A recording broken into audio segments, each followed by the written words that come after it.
নমস্কার বন্ধুরা, মিটমিরা চ্যানেলে আপনাদের সকলকে জানাই স্বাগতম। আশা করি আপনারা সকলে ভালো আছেন। তো আসুন, আজকে আপনাদের জন্য নিয়ে এসেছি নতুন একটি রেসিপি।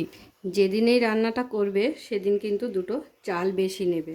তো এই রান্নাটা যারা একবার খাবে তারা কিন্তু চেটে পুটে খাবে। তো আজকের রেসিপি হলো কচু পাতায় চিংড়ি। তো সেটা করার জন্য যা যা লাগবে সমস্ত উপকরণ আমি রেডি করে নিয়েছি। এখানে চিংড়ি মাছ আছে মিডিয়াম সাইজের, খুব বেশি বড়ও না আর ছোটও না। আর সঙ্গে লাগবে আমাদের সাদা সর্ষে, পোস্ত, কালো সর্ষে, কাঁচা লঙ্কা আর টক দই। তো এই তিনটেকে আমাদের কিন্তু চারটেকে একসাথে পেস্ট করে নিতে হবে। তো চলুন শুরু করছি আজকের রেসিপি। কচু পাতা কিন্তু আমি এখানে ভালো করে ধুয়ে রেডি করে নিয়েছি। এগুলোকে একটু কুচিয়ে নিতে হবে। তার আগে চিংড়ি মাছটাতে নুন হলুদ মাখিয়ে নেব। তো দিয়ে দিচ্ছি চিংড়ি মাছে পরিমাণ মতো হলুদ আর দিয়ে দিচ্ছি নুন। চিংড়ি মাছটা আমাদের ভেজে নিতে হবে। চিংড়ি মাছে নুন হলুদ মাখিয়ে নেওয়া হয়ে গেল। এবারে কচু পাতাগুলোকে সুন্দর করে মুড়িয়ে এইভাবে কুচিয়ে নেব। তো দেখুন, কচু পাতাগুলো কিন্তু আমার কুচিয়ে নেওয়া হয়ে গেছে। এবারে কচু পাতাটাকে প্রথমে সেদ্ধ করে নিতে হবে। তো কড়াইতে এখানে জল বসিয়ে দিয়েছি। জলের মধ্যে দিয়ে দেবো এবারে একটু নুন আর একটু হলুদ দিয়ে কচু পাতাগুলোকে সেদ্ধ করে নেব।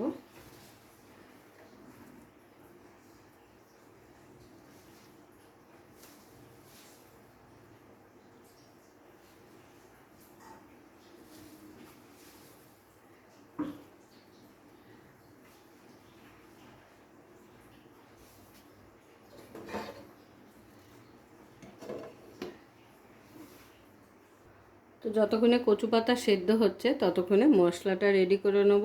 তো নিয়ে নিচ্ছি কালো সর্ষে, সাদা সর্ষে আর দিয়ে দেবো পোস্ত। এটাকে প্রথমে শুকনোই কিন্তু একটু পেস্ট করে নেব, তারপরে জল দেব।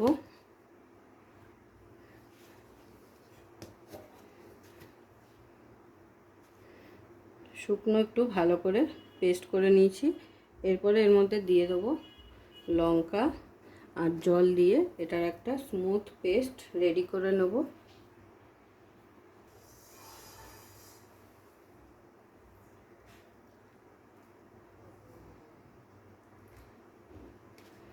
দিয়ে দিচ্ছি সামান্য একটু নুন।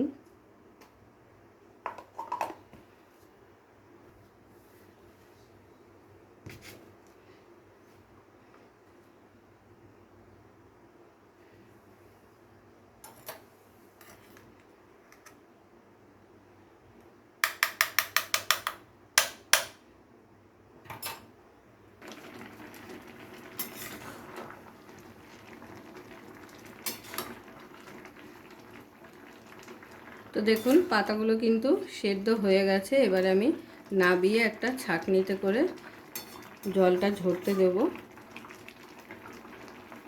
কড়াইতে দিয়ে দেবো সর্ষের তেল।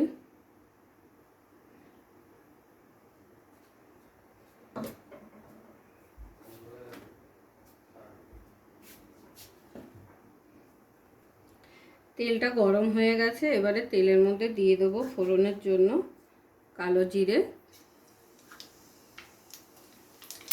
আর দিয়ে দেবো চেরা কাঁচা লঙ্কা।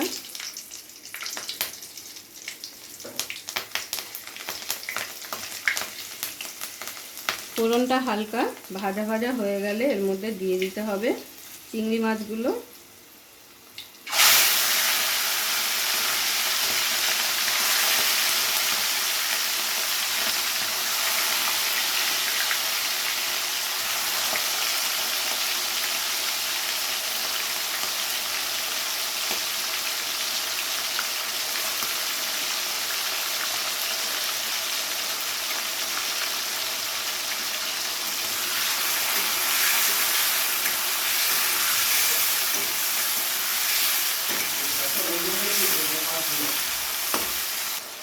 চিংড়ি মাছগুলো একটু হালকা ভাজা ভাজা করে নিয়েছি। এরপরে এর মধ্যে দিয়ে দেবো সর্ষে পোস্তর যে পেস্টটা রেডি করেছিলাম সেটা।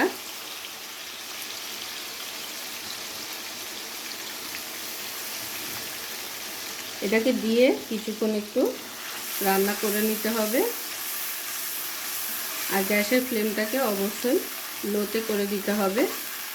ততক্ষণে আমি যে কচু পাতাটা সেদ্ধ করে রেখেছি ওটাকে ভালো করে ম্যাশ করে নিতে হবে আমাদের।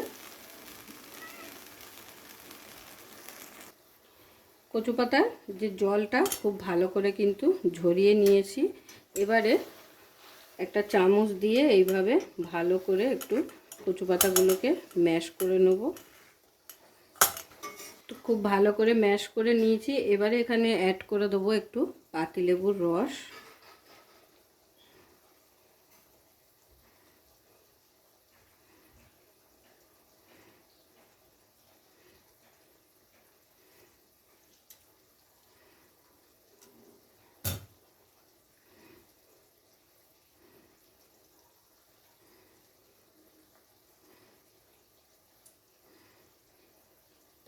পাতিলেবুর রসটা দিয়ে খুব ভালো করে মাখিয়ে নিতে হবে।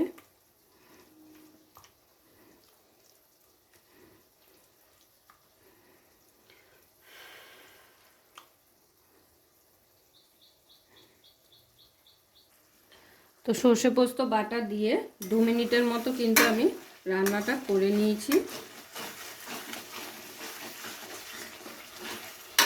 দিয়ে দিচ্ছি মিক্সির বাটি ধোয়া সামান্য জল।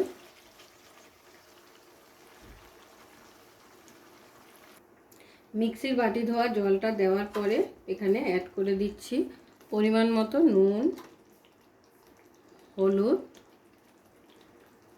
আর দিয়ে দিচ্ছি একটু মিষ্টি। এরপরে খুব ভালো করে নাড়াচাড়া করে নিয়ে অ্যাড করে দিতে হবে ফেটানো টক দই।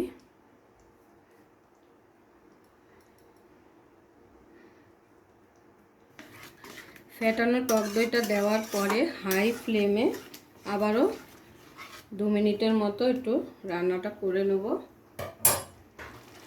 তো 2 মিনিটের মতো টক দই দিয়ে রান্নাটা করে নিয়েছি। এবারে এখানে অ্যাড করে দিতে হবে ম্যাশ করে রাখা কচু পাতাটা।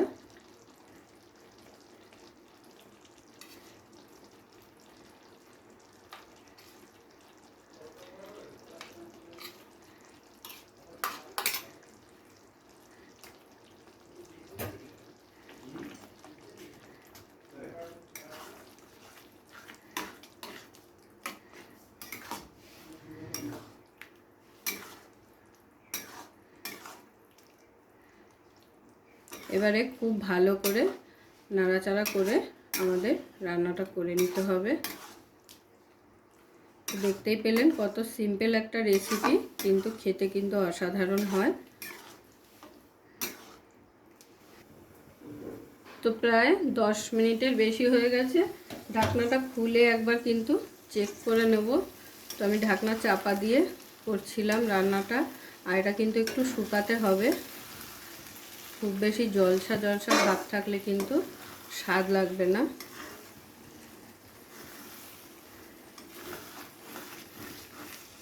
তো জলটাকে একটু আমাদের টানিয়ে নিতে হবে। তো আবারও প্রায় 10 মিনিট কিন্তু আমি রান্নাটা করে নিয়েছি। এবারে ফাইনালি ঢাকনাটা খুলে দেখে নেব। তো দেখুন যে বাকি জলটা ছিল সেটাও কিন্তু পুরোটা টেনে গেছে। এবারে কিন্তু এটাকে আমি নামিয়ে ফেলবো আর গরম গরম সার্ভ করে নেব। আপনারা চাইলে এর মধ্যে একটু ফ্রেশ ক্রিমও অ্যাড করে নিতে পারেন, ওটা কিন্তু অপশনাল একদমই। পুরো ভিডিওটা দেখার জন্য সকলকে অসংখ্য ধন্যবাদ। এরকম আরও নিত্য নতুন ভিডিও দেখার জন্য চ্যানেলটি অবশ্যই সাবস্ক্রাইব করে নেবেন আর পাশে থাকা বেল আইকনটি প্রেস করে নেবেন নতুন রেসিপির আপডেট পাওয়ার জন্য। তো সবাই ভালো থাকবেন, সুস্থ থাকবেন। আবারও দেখা হচ্ছে আপনাদের সাথে নতুন একটি রেসিপি নিয়ে।